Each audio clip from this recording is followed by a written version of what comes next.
Hello, chill computer guy. We've been away for a while.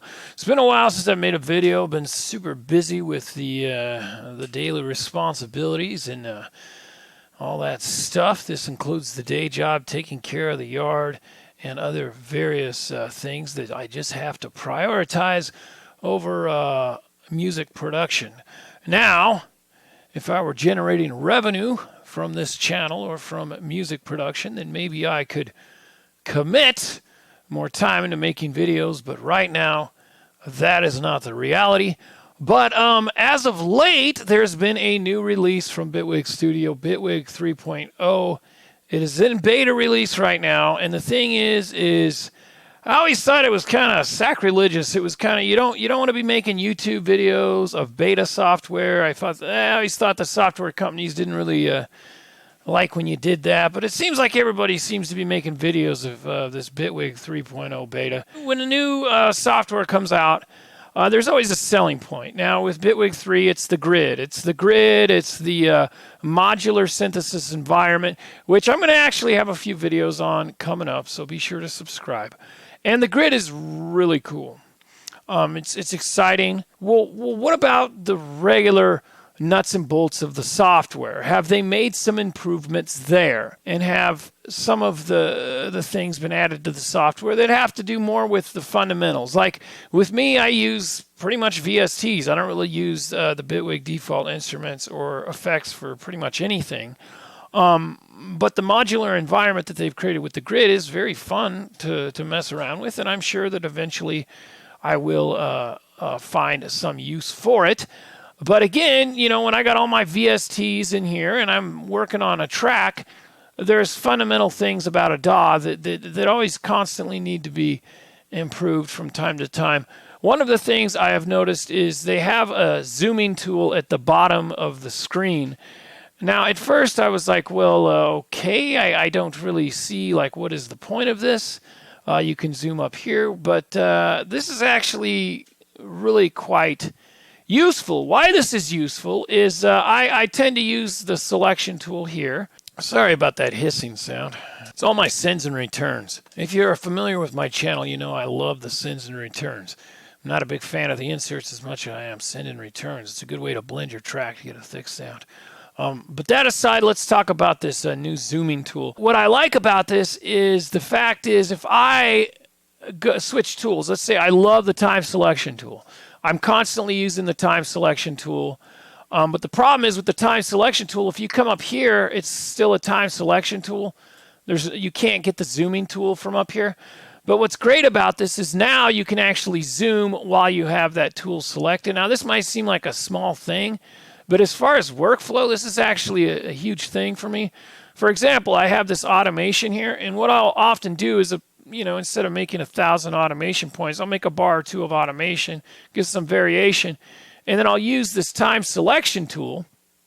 Now I want to move this automation to the next clip. Now I can slide this over, and I'm like, geez, I can't really see what I'm doing there. But now what you can do is you can actually zoom in from down here without switching tools. Okay, so let's say I want to zoom out a little bit now. And so now I can do that, and I can position that over here. And if I hold down on the control key, it's going to duplicate as opposed to replace it. And there I've duplicated my automation over there. Now why that's a time saver is if I'm up here, and again, I'm zoomed in, and I'm doing some precise work with my time selection tool. I'm doing some real precise work. Say I want to, okay, well now I want to zoom out because I want to move this to, I can't zoom out from up here. But from down here, I can actually zoom out now. Same kind of thing. I can zoom in, zoom out from there. And, yeah, pretty cool, pretty handy. So I'm a huge fan of that new zooming tool at the bottom of the screen. But then also you got it on the side over here, so you can quickly kind of move around your project. You can very, very quickly zoom around, your giant arrangement. Normally you're not going to have this stuff all expanded out like this, but it's nice to know that you got a way to kind of quickly zoom around there. Because sometimes zooming keyboard shortcuts can kind of get a little bit of annoying. A little annoying, you know. All right, let's get this back down to a manageable track here. All right, so let's go ahead and take a listen to what we got going on this evening.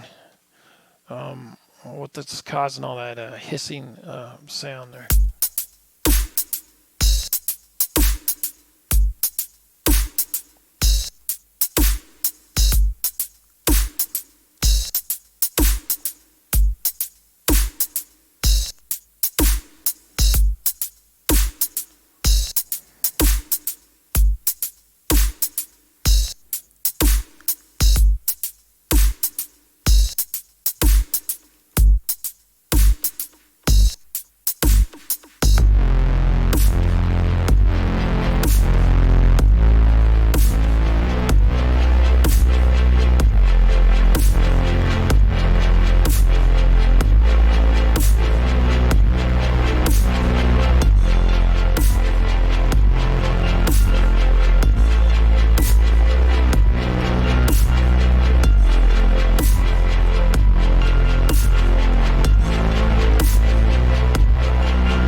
the sound of that kick. That last little kick's pretty tight. Hey, this little chord was a little bit too loud coming in. Rather than adjust the volume, I like to just bring the velocity of the notes down. And this also goes with mixing. Rather than turn up your fader, mix into the send and returns. That's my little secret for today. Anyway, yeah, don't forget to minimalism is king. Pick out the best send and return and mix into that. Don't use a bunch of inserts. That's just my opinion. You get a more cohesive and more thick mix. It's just the jam that I was working on earlier today. I had a little time to mess around with some music. Checking out Bitwig 3. Bitwig 3 is pretty cool. They've made a few graphical changes. A lot of the effects have a new look. Not all of them. Some of them do. Half of them do. Half of them don't. So I don't know, like, if...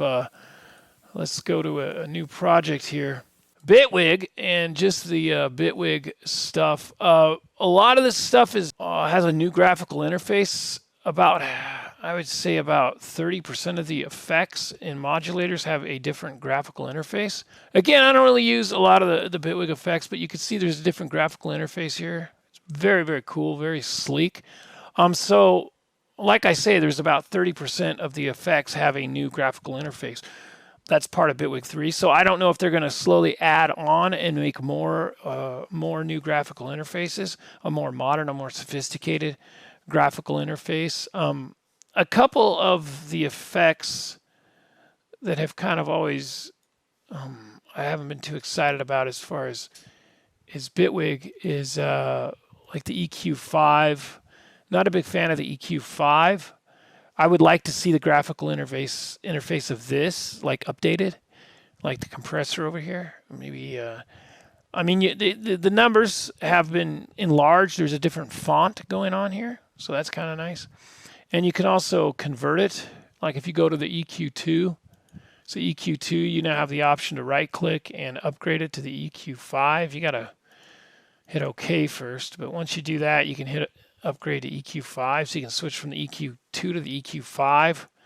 I don't think you can back it the other way, but yeah, some of the effects, some of the stuff has a new look to it. The blur, a new look. It's kind of a darker interface. It's a more sophisticated look, in my opinion. Like the chorus doesn't. The comb, yeah, the comb is new.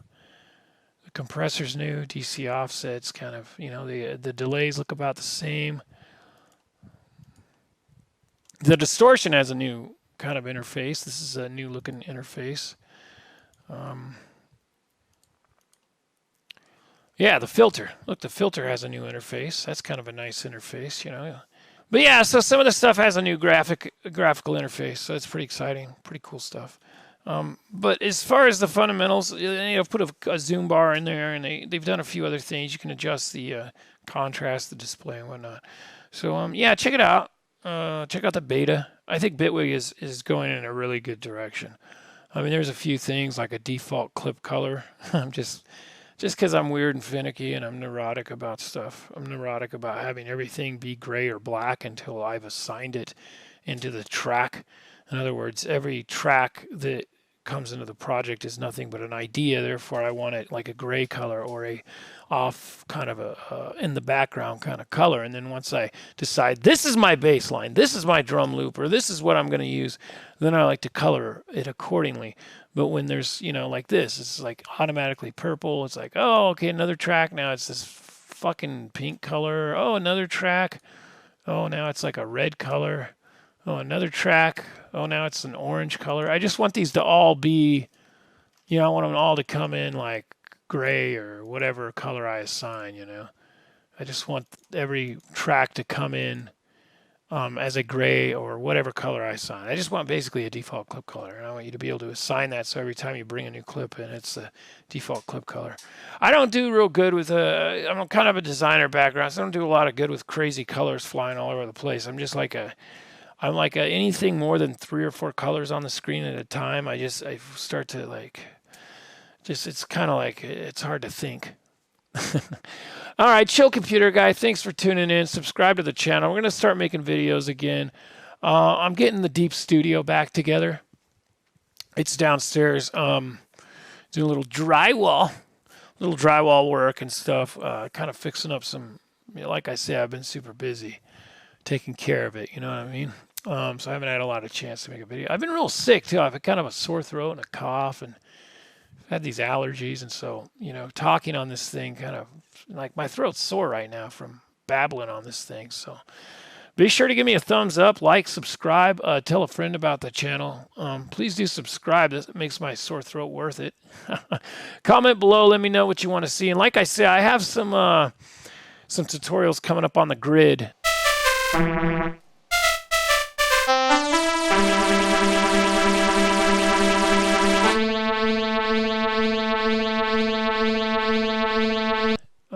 The new Bitwig grid, the new Bitwig 3 beta, the grid, coming up in the next couple of weeks. So be sure to subscribe. I don't want you guys to miss those.